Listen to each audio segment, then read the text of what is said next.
buckle up, because it's late here for TMV. It's some late night Valorant analysis with TMV, talking about his good old friend Sen City and their defense side on Haven, because it didn't go very well, my friends. They find themselves in this spot. It's 8-6 as we're going to join this, but they won 8 rounds on the attack side, and they're playing this comp, and we do need to talk about the comp here as well. The comp does need to be talked about. So this is what Sen are playing, right? It's the Viper comp. It's the Gen G comp with the Neon Viper. And they won 8-4 on their attack side and then lost the second pistol. So it's 8-6, but that's all fine, right? And this is an attack-sided comp. I know most of you will see Viper, with a killjoy and be like, oh, it must be defense-sided. No, this is definitely an attack-sided comp, and most teams do struggle more on their defense side.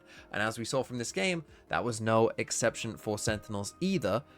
But I do want to talk about just some things first with this comp and the defense side, because yeah, we can shoot sense on bail that their defense side is going to be worse than their attack side, but it shouldn't be this bad, right? It shouldn't be this bad. And when I think about Gen G, right, who I know Gen G aren't a champ, so some of you are thinking like, oh, Gen G probably aren't even that good. They aren't a champ, so they can't even be that good. Well, Gen G were very good, particularly when they first started playing this comp. And I think about two things when I'm thinking about Gen G defense side on Haven with this comp. And you know what I'm thinking about? I'm thinking about this being texture and him getting an op in his hands and opping the life out of everyone. And yeah, no one is as good with an op on Neon as texture. But you got a very good player here who's very good on Neon that I think could probably do a decent job.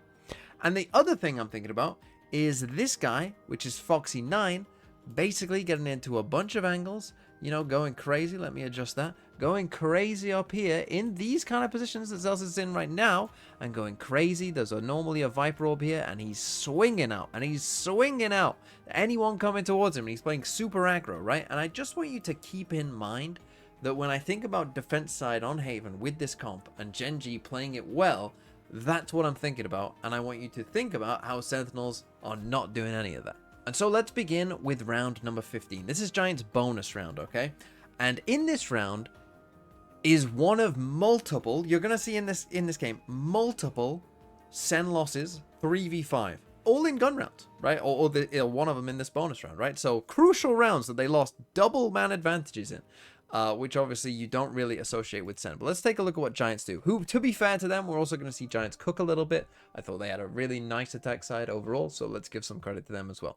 And this round is no exception, right? Like, this is a nice little... We're going to push Garage here. We got the Cypher Cam looking down C, right? We got the Neon Stuns coming in here. We're coming into Garage. And whilst that's going on, we got this double lurk coming towards B, right? So if you're Sentinels right now, you're thinking about this and what Giants are doing, and you're thinking, looks like C-split. Right? Smoke here, taking Garage. Particularly in just a second, you're going to see Zelsis. And just keeping this in mind for another round that's coming up as well. Take a look at what Zelsis does. We get Garage pressure, and off the Garage pressure, he's going to walk up and come towards C-Long. Now, the camera is going to see him, right? But when you see that camera, you're like, oh, this does feel like C-split, because the Cypher is also involved, right? We've pushed out A here from Sen, right? So they've got good A control. So right now, it's like, well, they're not A. We know that the Cypher is down, C-Long as well. They've taken Garage. It feels very C-split, right, if you're Sen. But Giants instead, they're just going to sneak in B with double lurk, right? So a nice, cool idea. We'll go, let's create Garage pressure. Let's create C pressure, and then, double lurk in here in towards B instead, right? Now, luckily for them, for Sen, it doesn't lead to a kill there. Narrate doesn't die, and actually they managed to get the first kill here on C instead, right? So we start off, great start, wonderful start, and now we're in a 4v5. So Grabinho thinks, I've got to go make a play. I'm gonna try and make a play. It doesn't go well for him. Perfect, right? 5v3. We're in this position from Sentinels, but now let's see them lose what seems like an unlosable 5v3. Nice from Zach and Grabinho's mostly been good for their first one in this series. Yeah, this is GX taking a lot of liberties on their bonus round. Going for some individual plays to turn the tides. Cloud going to be able to plant in this default spot, but now in the 3 versus 5, what can GX do realistically? Only Bang and Zach susceptible to the one shot from the Outlaw right now. And of course, play it safe. When you're retaking on this B side, that's where this Viper wall can come in handy as well. It's just a natural smoke for main. Narek takes a hit for that, tries to get him through the wall. Flickless finds Zekin on the other side, getting in from the garage side of the map, and Zelsis will be slowed up to that effect as well. Caught in the fault line. But John says no more breach util, no more breach, in fact. Down Flickless, puts Sentinel the player advantage, but now they're going to deal with this setup from Cloud, and Bang was the only player not set up to deal with that. Defuse goes Zelsis, living dangerously. So how did Sen manage to lose that position after they get this second kill, and get into a 5v3? Well, here's the thing that's kind of bizarre about it, because the spike doesn't even get planted for a while, right? If we keep watching the round, like after, so Cloud taps, waits, then eventually he's going to plant the spike. Like, a lot of time passes before they even plant the spike. So Sen have so much time here. But even though they have so much time, they're still super slow in this, right? This is almost playing it too safe, I would say. Just keep an eye on John here, because I don't really get why John comes back over towards A. I don't know if this is some protocol that they've got that, you know, they fear the A-link push much more than a C-link push. Even though, like, if you think about this round, right, like, where is this guy most likely to be lurking? The Cypher? Well, he put a Cypher cam down C long. It's probably C long, right? Or maybe coming back in through this way, right? Like, the A lurk probably isn't there. So if they were, like, hoping to catch out the Cypher... I mean, Bang's already been looking down here for some of the round as well. So it's a little bit strange. But, yeah, this is one of those almost like maybe we play a bit too safe. And then, you know, we hit some nice shot from Giants as well, right? Like Cloud here. This is a really cool second shot that he has on narrate just there. And then we also get this double swing out from Zekin and Zelsis. But obviously, Flickless here has put himself on an angle where, you know, we can only be... He just isolates this angle basically on its own. So now we end up in a 3v3, but they do end up trading Flickless. And really, even from this point, even though it hasn't gone great, right? Still from this point, they still should win the round, right? We still should be winning the round. We clear the site with a Paranoia and a Snakebite there, right? So we clear the site. And this is where we get a kind of an inexcusable mistake here, I would say as well from Sentinels. These guys here, you're smoking the spike, right? So the smoke is going up here. This guy just shot an Outlaw bullet. Right, so this guy has just shot. We put a smoke up here as well. Well, guys, they're on a bonus with an Outlaw. Like, don't swing this. Just wait for the smoke to drop, tap the spike, and they're going to have to spam you with one of the guns being an Outlaw. And then swing. Right, like, even if Zelsis ends up dying and they do get the correct spam, wait to see where they spam from, right? They are going to literally have to reveal where they are to you. Right, they are going to have to tell you where they are. They're not going to have great accuracy. You're going to be swinging like John is kind of doing now, right? But now it's too late, right? And Cloud kills him with a classic as well, which, I mean, okay, fair play, Cloud. You killed him with a classic. But again, if we've got two players here, a lot easier. And again, I mean, even if... This is the other thing. If John just doesn't swing here as well, they also probably win, right? Because he can just defend Westside running into the smoke. So just kind of like not playing that very well there in that specific situation of how you want it to be played, particularly against a bonus when we know they've got an Outlaw. Okay, let's skip ahead now to round number 17. And in this one, I do think you've got to give Giants some flowers here for the little cook that they've done. So what they've got is they've got Aura with a Judge and his ult, right? This is a very like Paper Rex-ish play, right? That we see with Jing quite often, where they're happy to buy a Judge, particularly when, you know, often Jing's going to be on Raze, of course, with his ult. But this time, you know, we got the Neon ult and we get the Judge involved. So we go for this smoke and we insert Aura into this position. Now, what's so cool about this is that in the round prior that we just showed, right, we had Zelsis almost in this exact same position, right? And that time it was off garage pressure. He decided to re-clear C. Now, I don't know if this is some kind of, you know, big brain anti-strat here from Giant X, but, you know, we already saw him do this once. So this time we're going to get Aftershock destroying turret, right? So off the removal of some of his util, our friend Zelsis here is going to go looking for some info, right? And so he's going to come walking down here. And we saw this before, right? We saw it where he destroyed the Cypher Cam. He was looking down here. Well, this time he carries on going, but he's walking into a Judge. Right, so it's a really, really, I'm going to guess this is, you know, a pretty hard read of how Zelsis likes to play these situations. And it's just a really nice, you know, kind of call here from Giants overall. And it's a good cook, essentially, from them. And they got them. Like, fair play, Giants, that's kind of cooking.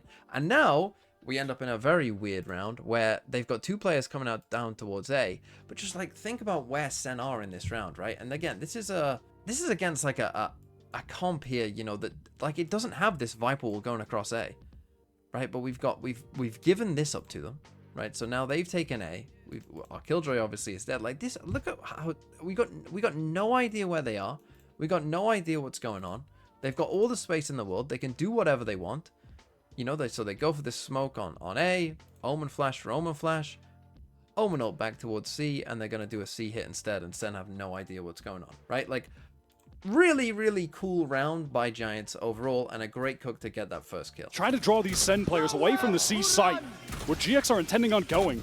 Westside knows he's going to get some action because the alarm bot is now no longer effective inside Garage. Zekin's got to take it up himself. And Corbino, he had that from the shadow, so he can use that paranoia on A and get right back to the pack on C. So they have full ready to get in that site. And they've got Westside, this late lurk through Garage. Flickless might even be a second player. Maybe Westside goes first, takes contact. The timing here is beautiful.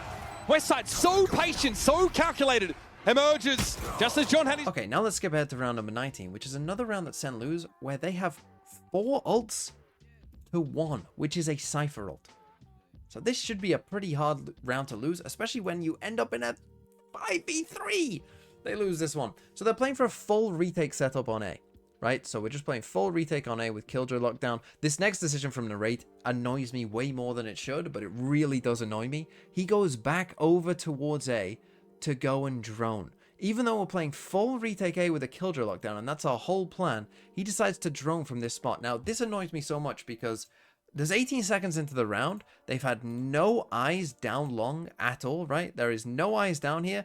Giants very well could have walked all this way down here, right? They could be on this doorstep right now. And you have just decided to drone with no support there. If this Neon did this, you would just insta-die. And you're choosing to drone at 20 seconds into the round when your whole plan on A anyway is to just put the lockdown here and play retake. So you are just risking your life and wasting a drone for nothing. For nothing. Because if they're not there, you're just going to rotate. And if you are there, you're just going to get off site. And then your retake isn't going to start until that lockdown is finished. I don't know. Like, decisions like that annoy me so much. But just look at the map, man. Look how passive they are.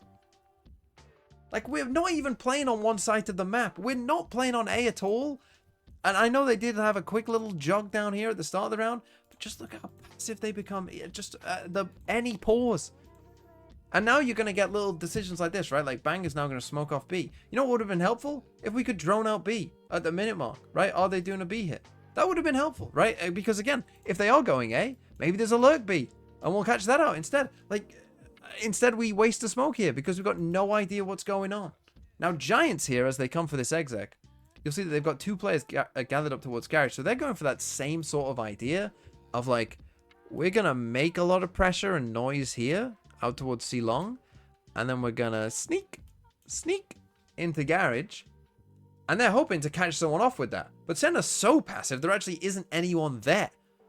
Right? So they sneak, but they just end up kind of doing a kind of bad, slow exec, essentially, is what Giants end up doing because of how Sen have played this. And so Sen actually end up in a good spot. So Sen, they're just cool with playing over towards this C side. Second back site. They might call for a Narrate Hunter's Fury here from spawn.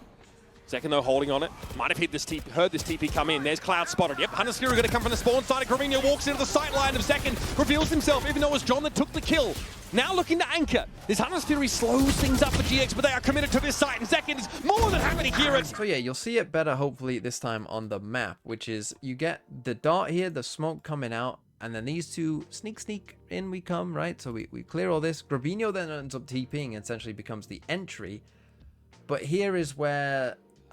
you know, I mean, we're going to get the Silver ult coming out from Narrate. So that's good from Narrate, right? He's Silver ulting and he's you know, going to help them hold down the site. The smoke on the site is also good, right?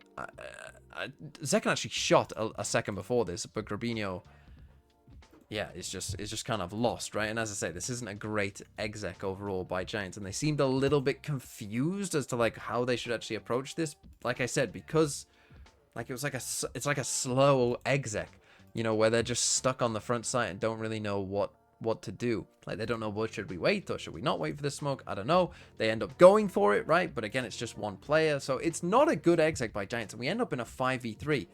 And at this point, again, I've just got to, like, you know, you got these 2 players here. You look at the map, right? It's a 5v3. The smoke's on the site. It is about to fade. Bang, in particular here, he's just happy to let these two die because he doesn't want to get revealed that there's a Cypher cage here, I guess. And so you'll see, and now he just kind of stays there and freezes and ends up in a 3v3 instead. But again, this comp is not good at retaking space. You have one good tool for that, basically. Well, you've got two. You got your Neon going zoom zoom, and you've got an Omen Flash. That's what you've got. But you've already used your Omen Flash, and your Neon's stuck on site. So you don't have any of that. So retaking is not going to be to your benefit, as we're about to find out. This side in seconds, more than happy to hear it. There's the step up from West Side, and the anchors are down. Recon broken. Descent trying to get back in while the spike is being planted. They know no, he's going to be there right now. Shock dart, though, not enough to clear him out. Narrate is down as Cloud just finds the timing to leave that corner. The lockdown is going to give that control back to the defenders. How deep into the site can they get? Just going to come down to spam. That's how we have our expectations set. Yeah, Sentinels don't have a lot to disrupt util-wise. Cloud gets that Recon back, and the fault line is up. Zelsa's lucky to be alive as he's able to get away. Recon doesn't reveal Bang, so he goes for it again. But look at the crosshair placement for Cloud. He basically knows exactly where Bang is, and they're waiting for Zelsa's too. In the rounds that I've showed you here, there's been, I would say, a lot of like small mistakes from Sen, right? Things that if they could go back in time, they would do slightly differently, and maybe the round has a slightly different outcome, right? Little things here and there that maybe add up throughout a round. And also Giants, you know, we saw some cooking from them. I think the bigger thing though is just like they didn't buy an op once. You don't have an op once. Sometimes when you're struggling on defense, buy an op, save for an op. You know, make them think about something different. Because again, they're playing a comp from 1983. You have played against this comp a gazillion times. They don't, like, if they're going to come and take this A control against you and you have an op, they're going to be very obvious about it. Right? They're going to use quite a lot of util for it. Instead, we decided not to, ever, and I don't know why. I'll be honest. I really don't know why. But Sen, tough loss in their first game. Not a great showing, I think, overall. Quite a lot to work on. For Giants, obviously, a very nice win. They do play Paper X next, so this could actually end up being a rematch that we get later on in the tournament to see who actually goes to playoffs.